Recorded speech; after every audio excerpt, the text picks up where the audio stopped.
So what I want to do in this video is give you an idea how I would go about doing this assignment.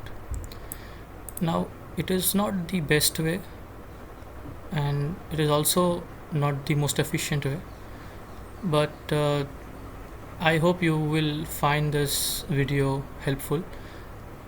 So let's see uh, how we would go about do it.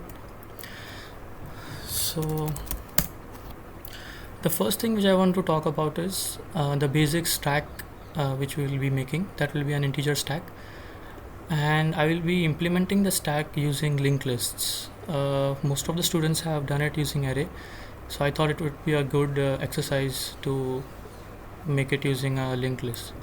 So that's the first thing I want to talk about. So let's do that.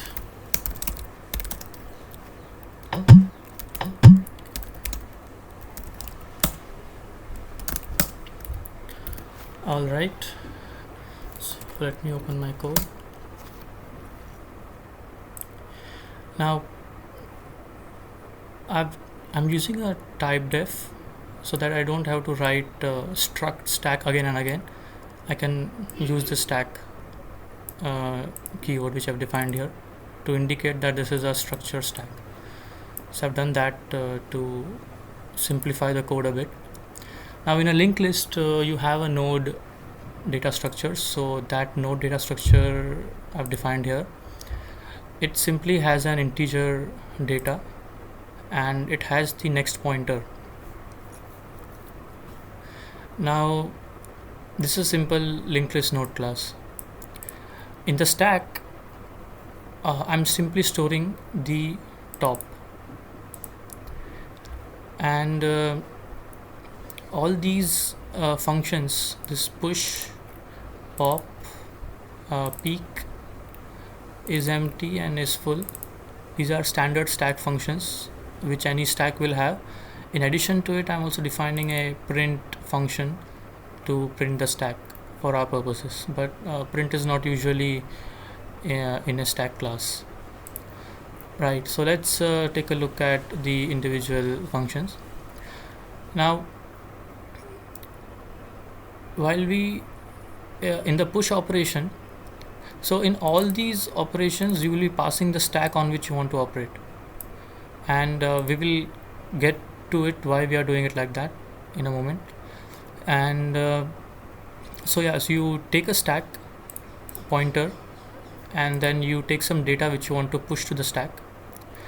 And remember, we are using linked list for our stacks, so you have to allocate memory on the heap so that this new node can exist, and you do that using memory malloc, and we are including the header file stdlib for that. Now if this new node if malloc returns a null pointer, so that means we were not able to successfully allocate memory and we have run out of memory, so that will be a stack overflow error. But if we are able to get some pointer here, valid pointer, then we simply set the data to this data which we have got, and then we replace the top with this a new node which you have found. So for example, let's say that in our stack we had a stack like this, 3, 4 and 5. So this is a linked list. 3 is the head of the linked list, and now we want to insert let's say 2. So what you do is you want the output to be 2 and then 3 and then 4 and then 5. So the processing, what you do here is that you save the pointer to the 3. So you save that, so you save the pointer which is pointing to the 3.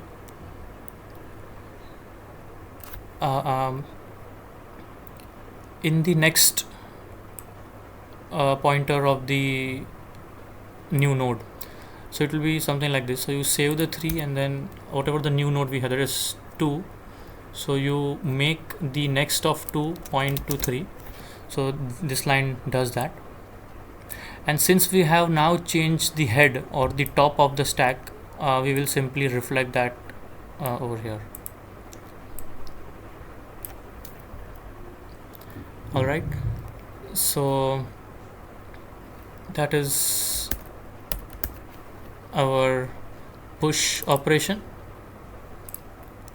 Now for the pop, we check if the top of the stack is null. If it is a null, then that means there are no elements to pop, and so we return a stack underflow error. Now if there are some elements that we have to pop, then we get we save the next pointer of the stack. So the new top, after we delete the current top, the new top which we will get, so we are saving it in the next pointer here. We are saving the data as well for the top, and we are freeing the memory. So remember, we allocated a memory on the heap, so now when we are deleting it, we'll have to free the memory. Now once we have freed the memory, we need to update the stack top to this value which we have saved, and we are returning this data here. Peek operation is very similar to pop operation, except the fact that we are not freeing any memory. Instead, whatever the data is presented to us in the top of the stack, we will be simply returning that. And of course, underflow error, we can check for that as well. Is empty is pretty straightforward. If the top of the stack is null, then that means the stack is empty. Now is full is a little bit tricky here, because since we are using linked lists, we don't know when we are going to run out of memory, or how much memory our program is currently holding. So so you could, in modern PCs or systems, you could just simply return false for is full, but this is one way of doing is full for a linked list.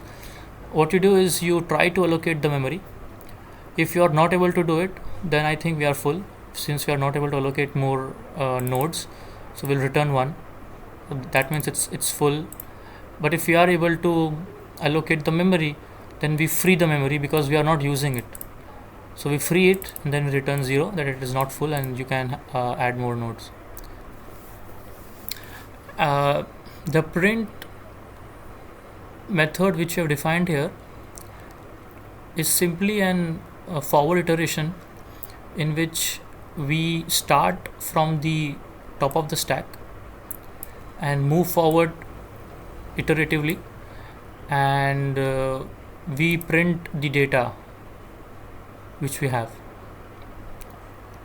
While the current pointer is not null, we do that, and finally we print a new line. So that is our print operation. Now over here, let's comment out these things first, and let's see. So I'm defining a stack here, and I'm initializing it to null. So this top, I'm initializing it to null, and I am printing the stack. So let's see what gets printed here. So there is a new line getting printed here. So now let's push 3 and then print the stack. Let's see what we get now. So we get a 3. So our stack seems to be working. Now let's push 4 and then print it.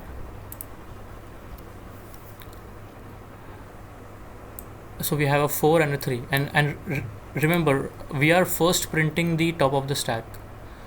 So we will start from the top of the stack and we are printing that. So that's why when you push 4, it becomes the top of the stack. So 4 is printed first. Similarly for let's push 5 and then print it, and we have 543. Now let's pop and then print. Let's see if our pop operation is working. So 5 was removed here because of the pop. And also let's check our peak. So peak should return a 4 here. Let's see if that works. Alright, so our stack is working, it seems. I'm not checking for is full as is empty, as there are very straightforward functions. So this is the basic stack implementation for the linked list, using the linked list. Now let's move on to the next topic. Yeah, so separating out the stack. So the reason why I'm doing this, or let's first talk about what is separating the stack. So generally the stack which you see here, it's present in this main.c file, and all the operations that go with it, they are also present in main.c file.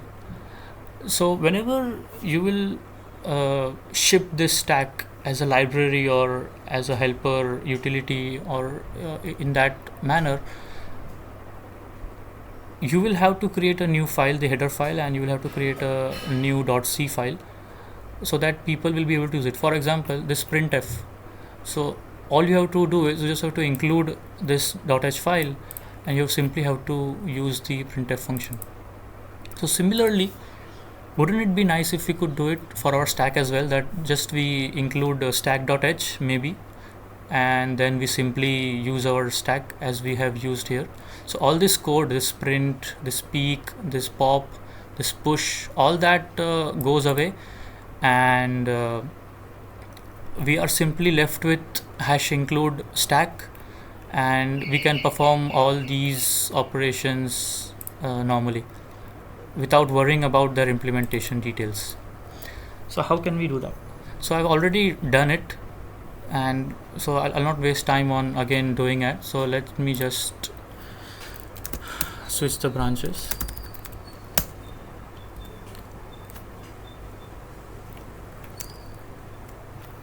So it's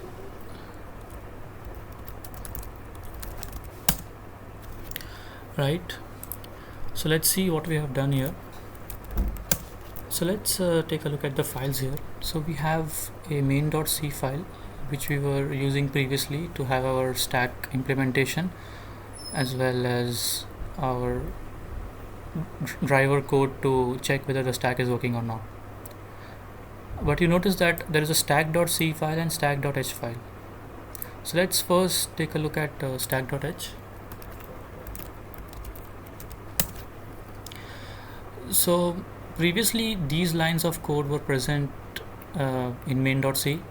I've moved it here, and also I have written function declarations here. So I've done function declarations as well here. Previously they weren't present, so I had to do that in order for the stack.h to work correctly. Now, so these are the declarations here. And now for definitions, let's look at stack.c. Now notice that we are including stack.h here, and then I've given some definitions here, and these are exactly the same as we had from main.c. I've not changed anything here. Only the thing is that I've included stack.h here. These things are exactly the same. And also notice that we are able to use our type def here, which we have defined in stack.h. Alright, let's look at main.c now. Now you notice that the main.c file, now it's like 20 lines of code. Previously it was around 50 lines of code maybe, and all you have to do now is just you have to include your .h file, the header file, and you are good to go. So let's run that code again, and it works. So this is so why we have done it like this. Why are we separating out the implementation in .header and .c? So you notice that this node which we have defined here, this is an underlying construct or an underlying structure which you have used to implement stack. This could have as well been an array. Now we don't want our main the main function or the driver functions to know about what implementation details we have used. So all they need to know is that these functions exists, and you can use these functions to operate on the stack. So that's why we have a stack parameter in all of these functions. Also notice that we are not doing any input output here. So there is no printf statement saying that please enter this number in push, for example. And also there is no scanf statement which scans that input and adds it to the stack. So this is purely implemented based on the in an approach in which you can ship this code to some other people, or you can open source your code and people can simply include stack.h and use your code which you have. Of course you need to provide some documentation how to use it and which functions are there, but that is trivial. Even if you just even if they just look at the header file, they'll have a pretty good idea that what this library is doing. They don't have to look at the .c file to understand how your header file is operating or how your stack is working. And also notice that we could have easily moved this to .c as well if we wanted to hide that what is the underlying structure we are using, but for now it's fine. Right, so this is the motivation for separating out stack.h and stack.c, and there is one more motivation which we'll discuss next. So we have already checked that this code works. Let's check it again. So it works here.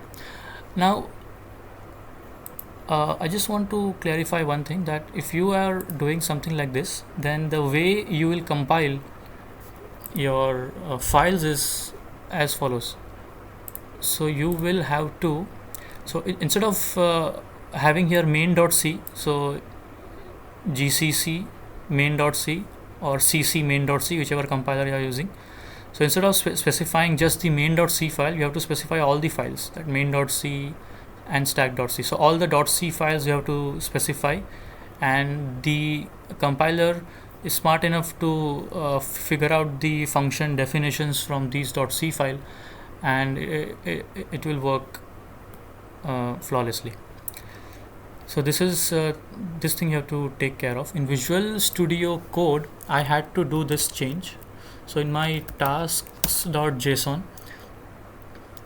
I had to comment out this line, and I had to add this line in order for this to work. So this I had to do, and I don't think I had to do any changes in launch.json file. Yeah, so there are no changes here. Okay, so that's about separating your stack.h and stack.c. And yes, there is one more reason. So some of the students, they are directly accessing some arbitrary data from the stack. So you notice that not only they are accessing stack.top here, but so this is valid because you can always access the top of the stack. It's like peek. It would have been better if they would have used peek, but it's fine.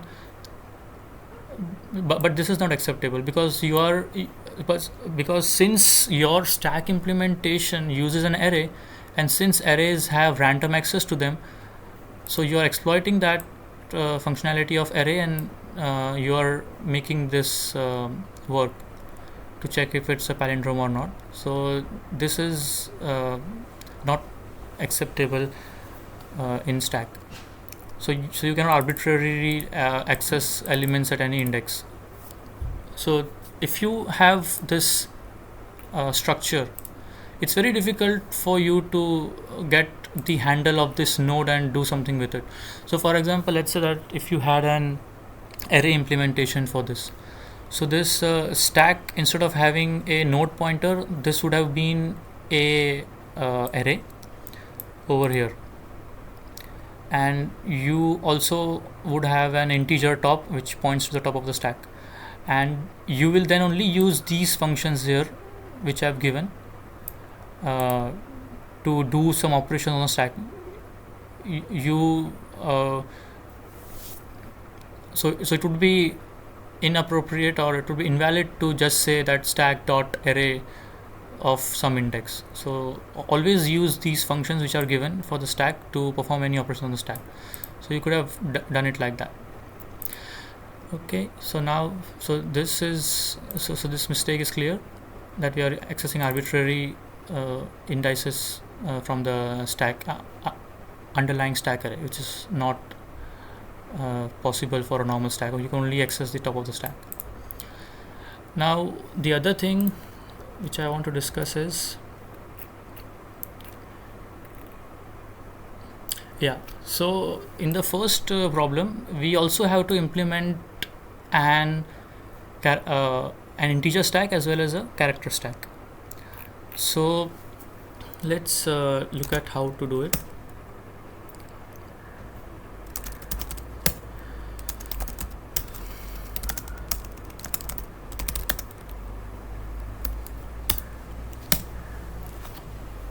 Let's see if I have changed some files or not.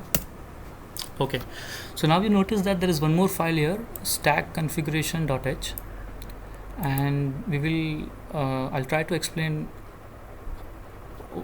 what is going on in this. So first of all, let's take a look at stack.h, see what is changed here.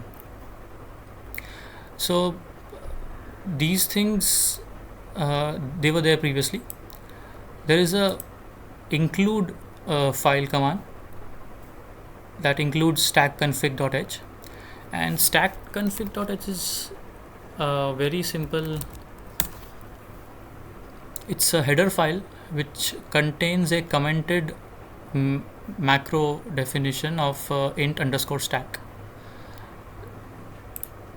Now what we are doing is that we are checking here that if this macro is defined, then our stack type will point to integer. If it is not defined, then our stack type will point to character.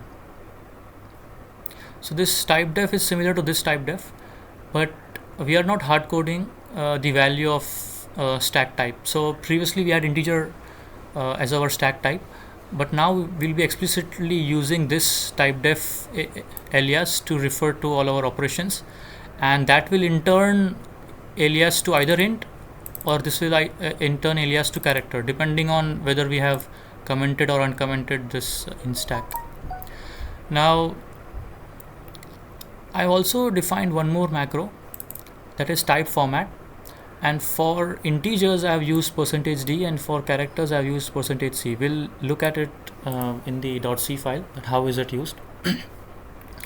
But for now only these changes are there in stack.h, and the other changes are that from integer we have changed to our stack type. So whenever we were using the actual data type for our stack, we are aliasing it to stack type, and a stack type internally then uses either int or character depending on if we have commented or uncommented this macro out.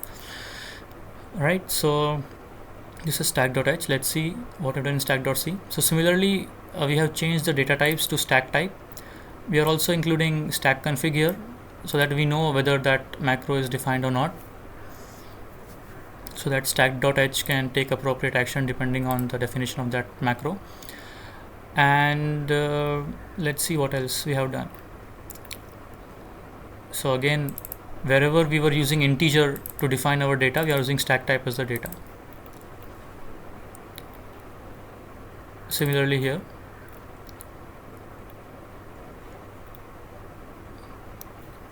Yeah, so you notice here that in order to print the stack, if it is an integer stack, we will using we will use %d to print it. But if it is an if it is a character stack, we'll be using %c. So this type format, what it does is it aliases to, or it replaces type format with this if it is a character type, and it replaces type format with %d if it's an integer type. And the C preprocessor, whenever it sees two strings like this, so for example here it will see something like %d, and so it will see something like this. After the preprocessor is done, this will get replaced with %d if we have defined the integer underscore stack macro, or it will see %c if you have not defined it. So in any of these cases, whenever preprocessor looks at this line, which will be here after the pre-processing step, it will automatically change this to. So notice that this string and this string, they were concatenated. So the end result which you get is either this or this, which is exactly what we had previously, but we weren't using a macro for that. So this will automatically take care of printing the correct data type, this type format. Okay, let's discard the changes. Now you have seen stack.h, you have seen stack config.h. Let's look at main.h. So I've also included stack config.h here and stack.h here, and since our stack config has this commented out, we will be having an a character implementation of the stack. So let's test our character stack. And what I've done is here I'm passing, so I've copied this code which we had previously, 3, 4 and 5, and I've simply added a to it so that the ASCII value turns out to be in the lowercase a to z space. So let's run it, see if it works. So you can see that so when you add 3 to a, so you're referring to actually the fourth alphabet, so that is D. So similarly the fourth alphabet is E, and then fifth is F, and then again the same operations which are performed.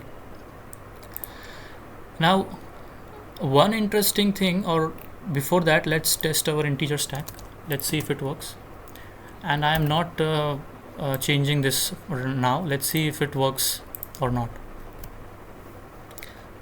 So nothing gets printed here except this 4, and the reason why the 4 gets printed, because we are explicitly using a %c here and we are peaking the value. So since we have used the correct you are using integer stack, right? So this is the function. So since you are using %d, which is the correct format type for integers, we are able to print this 4. But whatever these functions which we have defined, they are not printing anything.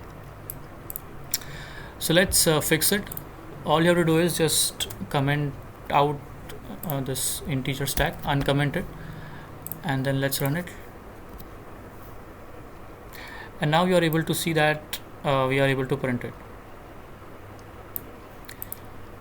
And one interesting thing that we can do is, let's call our character stack and let's see how that works out. And remember, our stack currently is an integer stack, but we are calling the character stack a function, so we'll be calling these functions. Let's see what is the output here. So you notice that it has correctly printed the integers, but we passed in characters, and since characters are shorts in C, it's a short data type, and short can be typecasted to integers. So this is 97. The ASCII value of small a is 97, and if we add 3 to it, so that's 100 over there.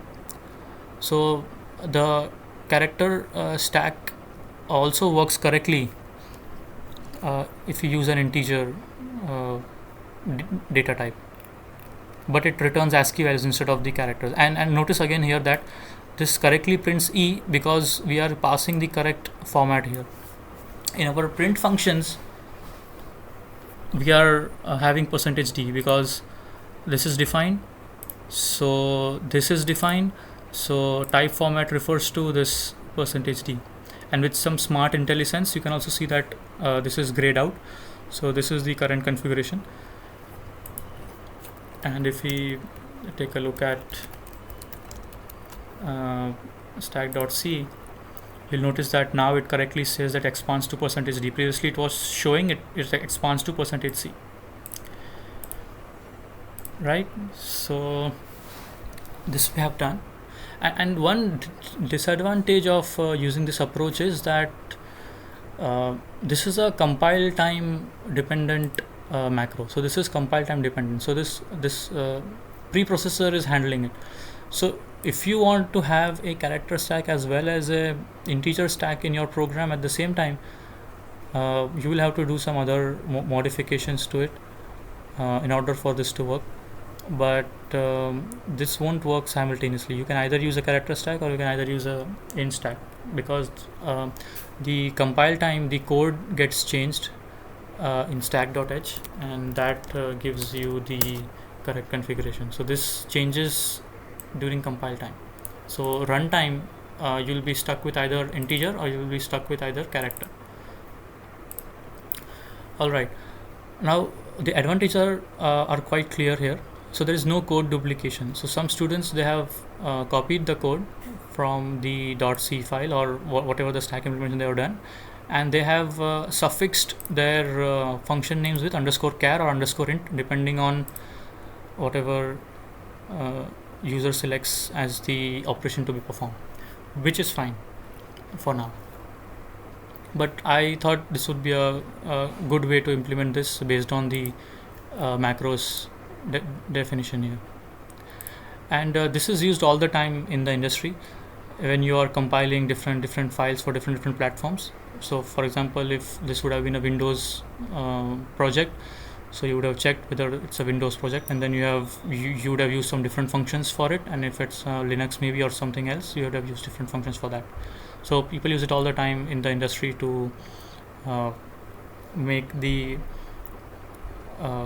compiler do the work for you, the pre-processing of this, so that correct files get loaded. Alright, now let's see what else we have here. So the next thing which I want to talk about is simply the problems 2 and 3, that is the palindrome problem and the reversing, I think the sorting of the string problem. So in these problems, I'll be using a character stack. So I have commented out this line, and also added a comment here. Now moreover, in main.c, now I have some more functions. So I have this problem 2 check palindrome function. So let's take a look at that. So just to make this code a little bit simpler, I'm not using any IO for this. I'm simply defining a string, a constant string, and then I'm getting the length of it. Now the idea is here that I have a left stack here and a right stack here. So left stack contains the left part of the array, and right stack contains the right part of the string. The left part of the string and the right part of the string. Now if it is odd string, we won't care about the middle element here, because it could be anything, it will still be a palindrome. We only care about these halves. And if it would have been an even string, for example dd, then the left stack would have contained MAD and the right stack would have also contained MAD. So let's take a look at the code. So I'm calculating the half length and then iterating from 0 to the half length, and then simply pushing it to the left stack. So after this loop, for this example, M and A will get pushed in that order, first M and then A. Now here in the right stack I'm doing something similar. I'm iterating from 0 to half length, but instead of extracting out the values at those indices, I'm getting the reversed indices. So I'm pushing in the reverse order, M, A, like that. So the first M will get pushed here and then A will get pushed. Now once I have left stack and right stack, the only thing left for me to do is to check after popping these, that if these two stacks are equal. So this loop which you see here, all it does is it just simply compares the stacks, that if they have the correct value or not. So you pop from the stack and you check if left is not equal to right, so then we don't have a palindrome, and then we break away from it. Now this algorithm also works if you have a single element. So let's first run it for Madam first of all. So Madam is a palindrome, and this algorithm also works if you have a single element, let's say M, and it also works if you have a empty string. So the empty string is also a palindrome. Let's see if it works if it is not a palindrome. Let's see DS maybe, and it works. Alright, so now let's take a look at the sorting.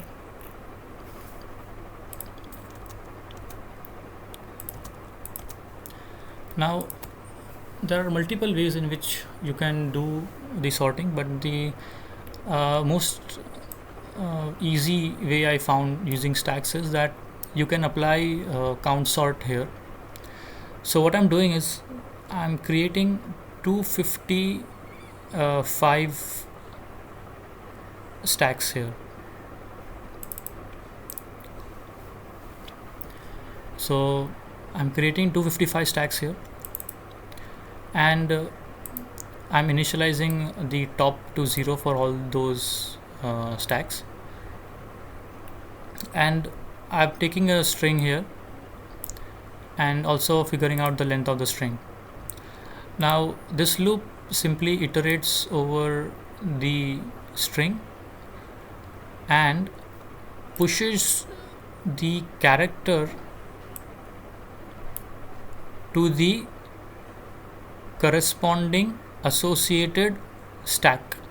So what do I mean by that? So for example, let's say that we have B here. So the ASCII value of B is 98. So this will be 98, and we are pushing in the 98th stack this character. Alright. So similarly C, so this will be 99. So in that case we'll be pushing this character in the 99th stack. And similarly if we had some duplicates also, so that logic will work. So we'll be pushing then again in the 99th or the 98th stack, depending on how many duplicates we have of B and C. And since we are pushing it, so it will automatically get appended, or since we are pushing the same element, it doesn't matter in which order we push. So this loop, what it does is it simply populates these 255 stacks which we have created, and it pushes to the corresponding stack depending on what ASCII value you have here. Now I've defined a string here which will contain our sorted string, and notice that it has a length +1, so that we can append the null character here so that we know when it terminates. Now this loop iterates over all these 255 stacks that we have, and while these stacks are not empty, we are popping those stacks, the value of the pop, like you are popping it, the corresponding stacks based on this loop, and then we are storing it in the reversed array, or the sorted array, sorted string in this case, and then we are setting the 0 the null character, and then we are printing it. So let's see if it works. So BCFDA, and the sorted string is ABCDF. This also works for, so since I've defined 255 stacks, this can work for any ASCII characters, because ASCII characters are from 0 to 0 to 255, right? So except the last one, this should work.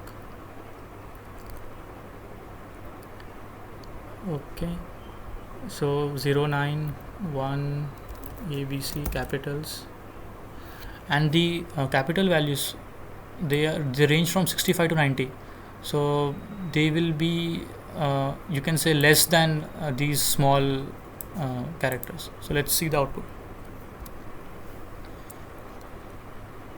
So this is the output for that, and since the capital characters are from 65 to 90 and these are 97 to 120, so we see that it is reflected here.